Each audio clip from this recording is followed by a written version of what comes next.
geography this week, we have Eastern European seas. So we are going to review some waters that we learned in week 2. You'll remember we learned North Sea, North Sea, North Sea, below the giant key, English Channel, English Channel, English Channel, squeeze through the English Channel. And they have Baltic Sea, Baltic Sea, Baltic Sea. Looks like a lady playing the flute. And then down here we have our Mediterranean Sea that looks like the duck, quack, quack. And the Adriatic Sea that pops up here. So we've already learned these and we've talked about them a lot over the past 11 weeks. And now we're gonna add on these other bodies of water that we have mentioned as well. So we have the Black Sea is the one that looks like the boot. We have the Caspian Sea, which kind of looks like Casper the Ghost, like if this is his head and then this is his body. So you can remember Casper the Ghost, Caspian Sea, he's just upside down there. And then we have the Aral Sea. And then up here is the White Sea and the Barents Sea. So one way I remember these seas down here is Adriatic, Black, Caspian, A, B, C for each one. Adriatic starts with A, Black Sea starts with B, Caspian Sea starts with C. And so if I was doing a pattern, I would say A, B, C, and then I started over A. So you can remember A, B, C, A for the Aral Sea. So you've got the A's on either end. And then up here is just a little white sea. And honestly, to me, this looks like a little head and a little kitten paw, little kitten legs, and a little kitten tail. It kind of looks like a little kitten. And then up here is the Barents Sea. So I'm gonna sing a tune and I'm gonna sing all of our waters that we learned from week 2 and also our waters for this week. So it goes to the tune of She'll Be Coming Around the Mountain. And if you look at our map, there's a lot of mountains that these waters are really coming around. European waters, Baltic Sea, North Sea, English Channel, Adriatic Sea, Mediterranean Sea, Black Sea, Caspian Sea, Aral Sea, White Sea, Barents Sea, European waters, Baltic Sea, North Sea, English Channel, Adriatic Sea, Mediterranean Sea, Black Sea, Caspian Sea, Aral Sea, White Sea, Barents Sea.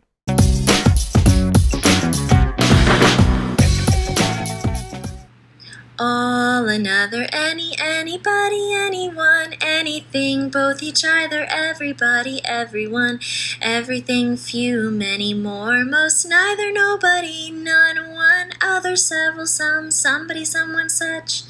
These are indefinite pronouns. These are indefinite pronouns. These are indefinite pronouns, weeks 11, 12, and 13. All, another, any, anybody, anyone, anything, both, each, either, everybody, everyone, everything, few, many, more, most, neither, nobody, none, one, other, several, some, somebody, someone, such.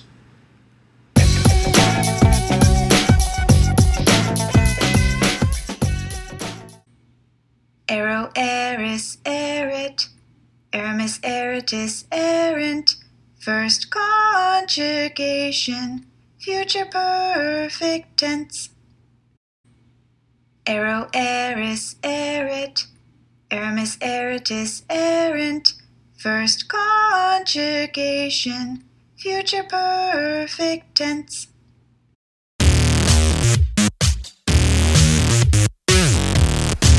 For history this week, we are talking about Napoleon Bonaparte. If you have your brother or your sister or your mom or your dad or a dog that will stay close by you, you have them come stand by you.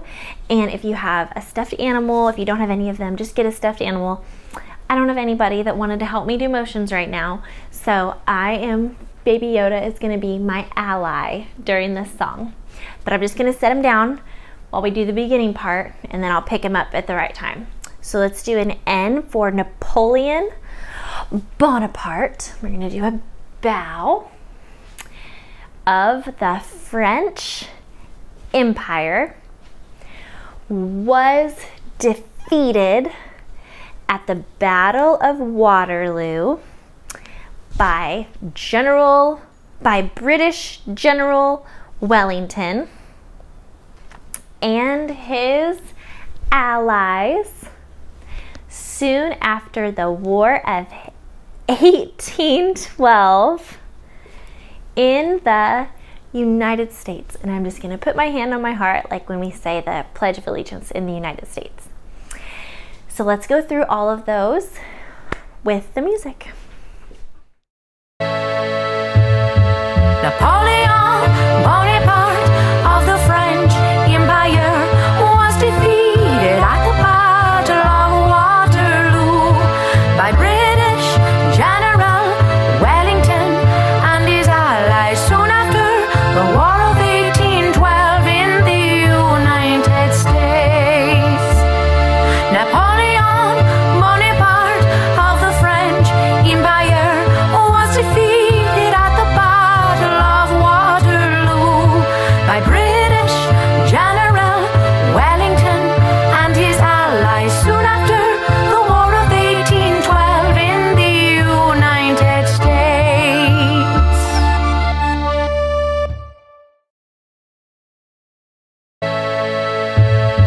Napoleon Bonaparte of the French Empire was defeated at the Battle of Waterloo by British General Wellington and his allies soon after the War of 1812 in the United States.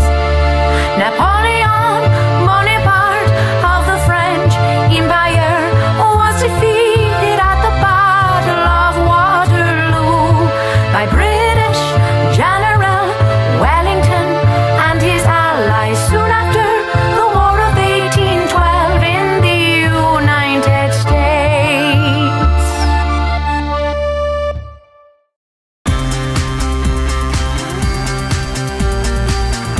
For a history sentence breakdown, and the flu done blew through my house and I am recovering, so hopefully I don't sneeze in this video, but if I do, I apologize.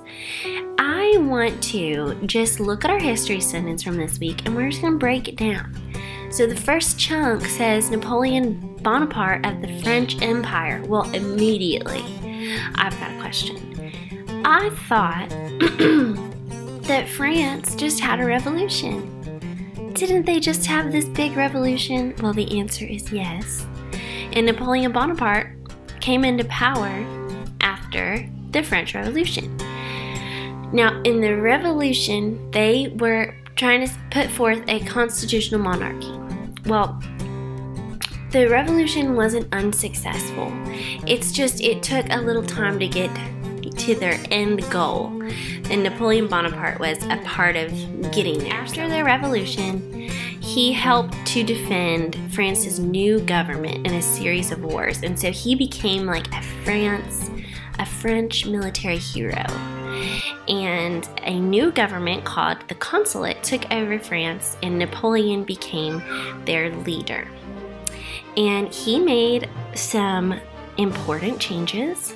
Most importantly, he introduced a new set of laws called the Napoleonic Code. So this code made laws the same all over France, and it put an end to special treatment of nobles.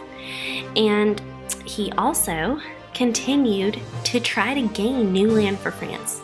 So he fought lots of wars with the European powers, and he really built France into this empire because of all these Napoleonic wars that were going on.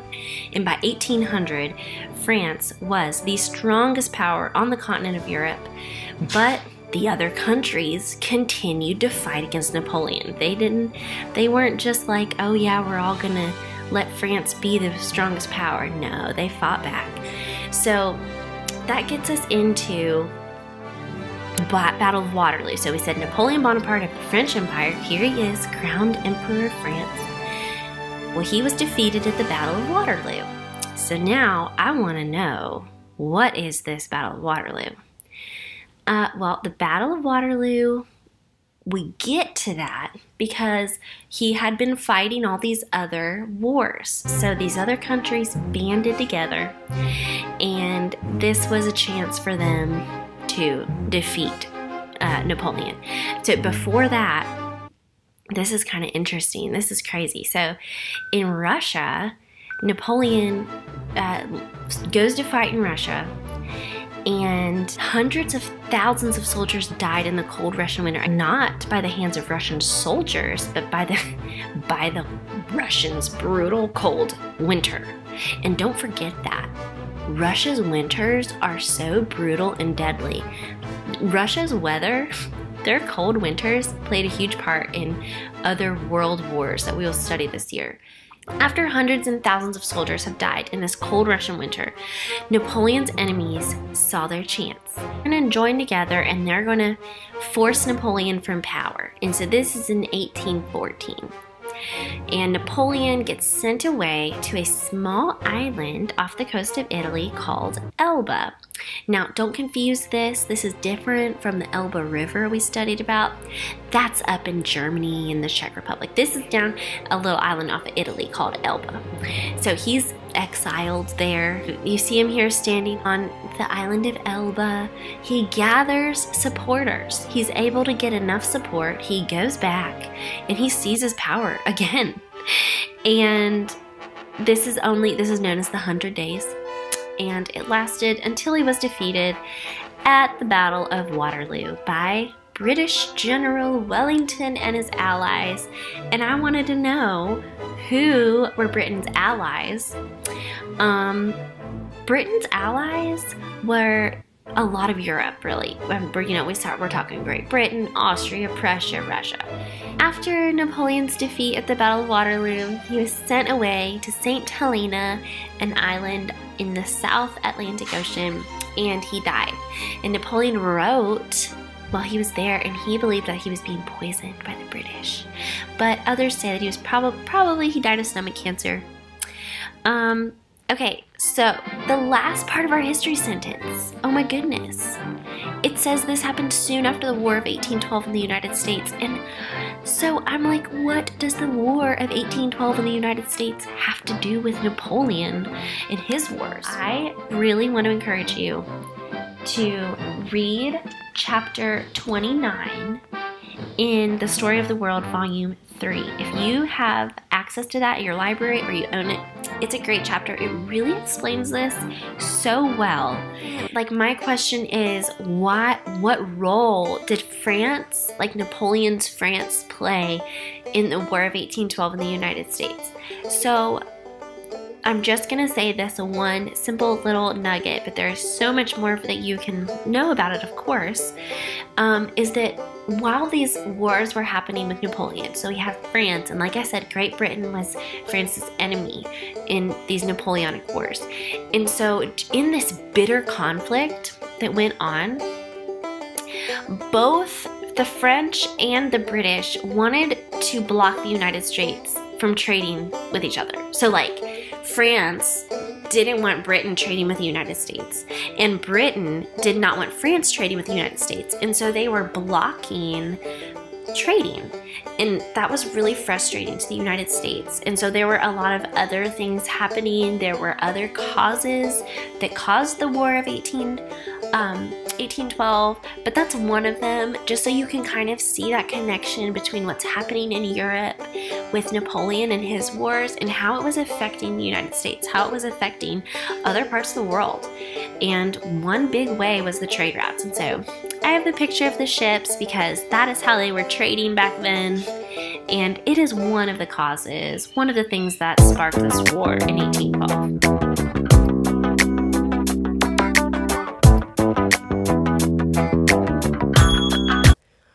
What are some other bodies in our solar system? Asteroids, meteoroids, meteorites, comets. What are some other bodies in our solar system? Asteroids, meteoroids, meteorites, comets.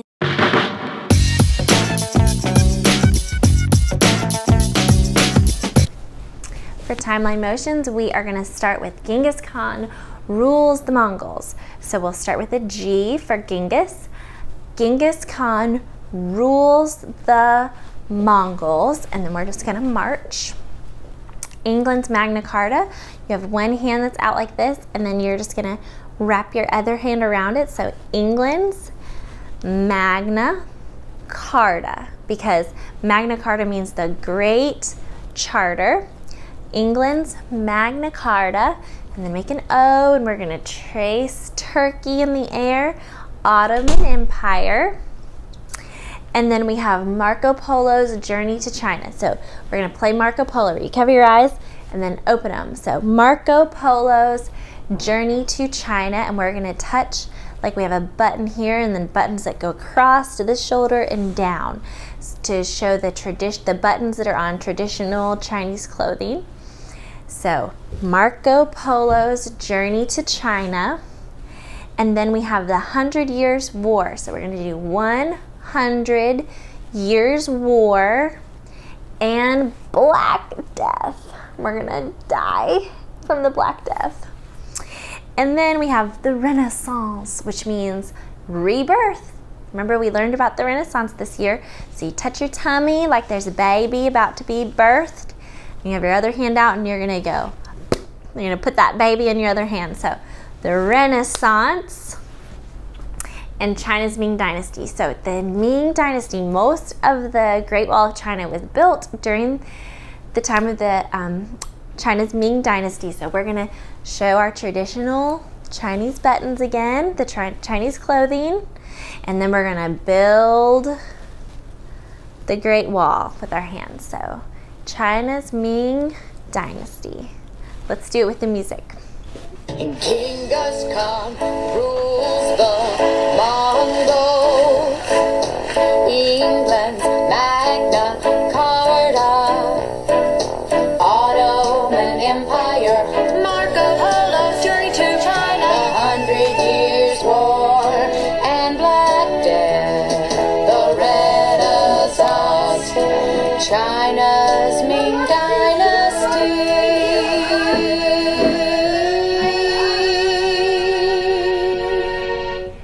Genghis Khan rules the Mongols. England's Magna Carta. Ottoman Empire. Marco Polo's Journey to China. The 100 Years' War and Black Death. The Renaissance. China's Ming Dynasty.